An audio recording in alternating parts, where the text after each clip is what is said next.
Bienvenue sur cette capsule Allo Prof qui a pour sujet la représentation de l'univers des possibles. Avant d'entreprendre l'écoute de cette capsule, il est important de maîtriser certaines notions. Dans un premier temps, il faut être à l'aise avec les différents symboles utilisés en probabilité. Ensuite, être capable de faire la différence entre des expériences aléatoires simples et composées, soit à une étape ou à plusieurs étapes. Connaître la définition même de l'univers des résultats possibles. Et finalement, connaître les différentes méthodes de dénombrement. Les diverses représentations abordées dans cette capsule seront les suivantes, soit l'extension, le diagramme de Venn, le tableau à double entrée, le diagramme en arbre, le diagramme sagittal et le réseau. Chacun possède des avantages et des inconvénients qui seront présentés dans les diapositives suivantes. Au niveau de l'extension, c'est tout simplement une énumération de tous les résultats. Au niveau de sa notation, on utilise les accolades pour bien faire référence à un ensemble de données. Peut être utilisé pour des tirages à une ou plusieurs étapes, donc il n'y a pas de restriction à ce niveau-là. Le seul petit inconvénient, c'est que c'est dangereux d'oublier des résultats étant donné que l'énumération se fait tout simplement et l'énumération se fait sans ordre particulier. Par exemple, on s'intéresse aux résultats possibles lorsqu'on lance un dé à 6 faces. Bon, énumérer les résultats possibles est relativement simple. On le note oméga, 2 points, ouvre la collade, on nomme tous les résultats possibles, 1, 2, 3, 4, 5, 6, puisque chacune des faces possède un nombre qui lui est propre, et on ferme la collade pour noter de la fin de l'ensemble de données. Dans un autre exemple, si on s'intéresse aux résultats lorsqu'on lance 2 dés à 4 faces, un à la suite de l'autre, donc cette fois-ci, on fait affaire avec 2 dés et chacun d'entre eux a 4 faces, ce qui veut dire qu'on va avoir plusieurs couples solutions. Donc les dés qui ressemblent en fait à des tétraèdres, donc des pyramides à base triangulaire. Et puisque chacune des solutions est en fait un couple, on ouvre l'accolade pour identifier le début de notre ensemble. Et chacun des couples solutions est en différentes parenthèses. Donc, on peut avoir un sur le premier dé, un sur le deuxième dé, un sur le premier dé, deux sur le deuxième dé, et ainsi de suite, en nommant toutes les solutions possibles. Et c'est là que c'est dangereux d'oublier des résultats. C'est pour ça qu'il existe d'autres méthodes de représentation. La suivante, le diagramme de Venn. Dans le cas ici, c'est représenté par plusieurs cercles qui s'emboîtent les uns dans les autres. Et dans chaque cas, un cercle est en fait un sous-ensemble ou un événement de notre univers des possibles.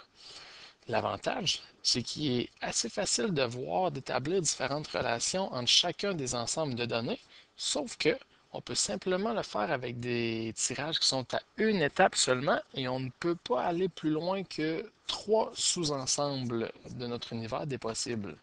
Par exemple, voici le détail des inscriptions sportives dans une école de 300 élèves. 120 sont uniquement inscrits en basketball, 80 uniquement en natation et 45 sont inscrits dans les deux sports.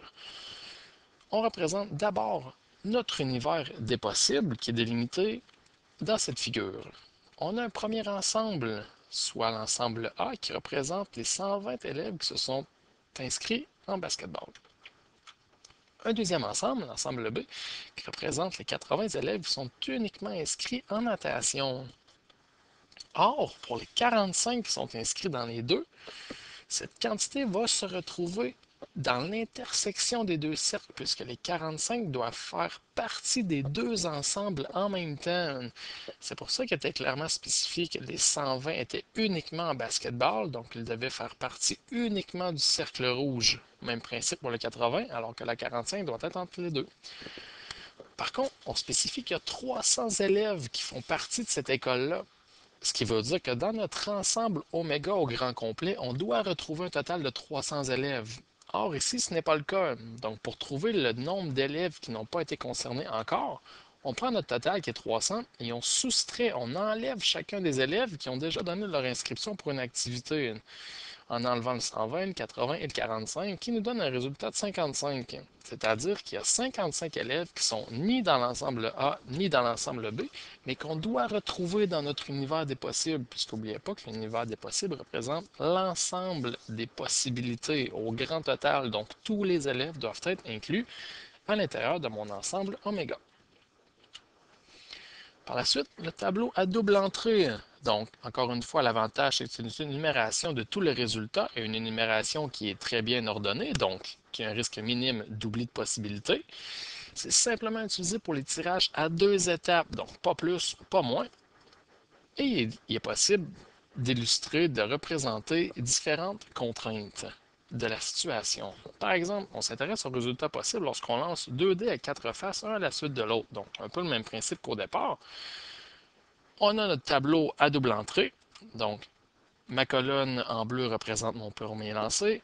Ma ligne en rouge représente mon deuxième lancé. Et chacune des cases vides représente une possibilité. Donc, ma première case vide fait référence à ma première ligne, donc que j'ai obtenu 1 sur mon premier dé, et fait référence à ma première colonne, donc que j'ai obtenu 1 sur mon deuxième dé, donc mon premier couple qui fait partie de mon ensemble solution, c'est le couple 1, 1. On poursuit pour le deuxième carré vide, donc 1 pour le premier lancé, mais puisque je suis dans ma deuxième colonne maintenant, c'est-à-dire que mon deuxième dé m'a donné 2 comme résultat, donc mon couple solution est 1, 2. Et on poursuit la complétion de chacune des cases de cette façon pour obtenir tous les résultats possibles d'une telle situation. Donc c'est pour ça qu'il est mentionné que c'est très peu probable que vous oubliez une possibilité. Et si vous remplissez chacune des cases, alors tous les résultats seront obtenus. Si on fait référence à la même situation, sauf que cette fois-ci, on ajoute la contrainte qu'on ne veut pas avoir de doublé.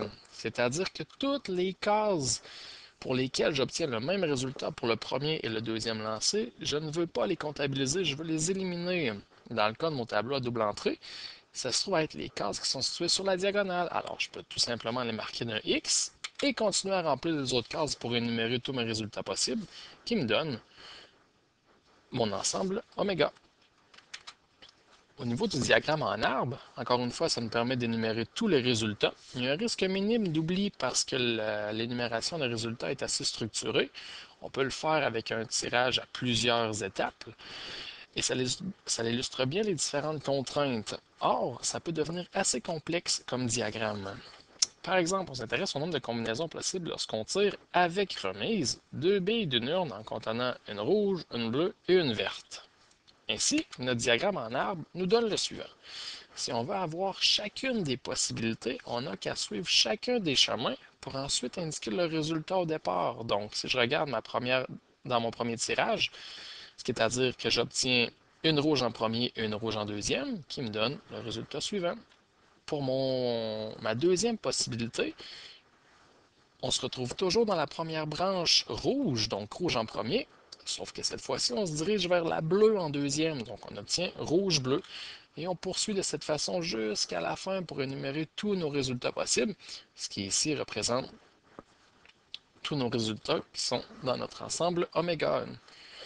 Dans le même principe, on peut s'intéresser à la même situation, mais cette fois-ci, c'est sans remise. Donc, quand on fait notre premier tirage, exemple, on tire une rouge au début, la rouge, on ne la remet pas dans le sac, ce qui veut dire que les deux seules possibilités de mon deuxième tirage, c'est soit d'obtenir une bleue ou une verte. Et lorsqu'on entreprend l'énumération de tous les résultats, on obtient les résultats suivants. Donc, rouge, vert, bleu, rouge, bleu, vert, rouge et vert, bleu. Important de toujours les mettre entre parenthèses et de les séparer d'une virgule lorsque notre résultat final est en fait un couple. Ensuite, le diagramme sagittal, encore une fois, c'est une énumération de tous les résultats. Le dessin peut être un peu complexe, mais on peut le faire avec une, deux ou trois étapes. En fait, ça peut être assez limité. Dans le cas ici, on s'intéresse au nombre de combinaisons possibles lorsqu'on pige une bille dans un sac en contenant trois, une verte, une bleue et une rouge, et qu'on lance une pièce de monnaie. Donc, on a un tirage à deux étapes, donc une expérience aléatoire composée. Chacun des tirages va être identifié par un ensemble défini par un cercle. Dans chacun des cercles, on identifie les possibilités. Puisque mon premier tirage fait référence aux couleurs de la bille, j'inscris vert, bleu et rouge, en fait, verte, bleu et rouge dans mon premier cercle. Et dans mon deuxième tirage, en fait, c'est pas un cercle, c'est une ellipse, mais dans ma première ellipse, et dans mon deuxième tirage, même principe. J'inscris les résultats possibles lors de mon deuxième tirage, qui dans le cas ici est de lancer une pièce de monnaie, donc pile ou face. Et pour obtenir tous les résultats possibles, je relie chacun des éléments du premier tirage avec les éléments du deuxième tirage. Donc, je relie verte avec pile et avec face, bleu avec pile et avec face, et rouge avec pile et avec face. Donc, en reliant chacun des éléments de la façon suivante, j'obtiens tous mes résultats possibles et on est sûr de ne pas en oublier.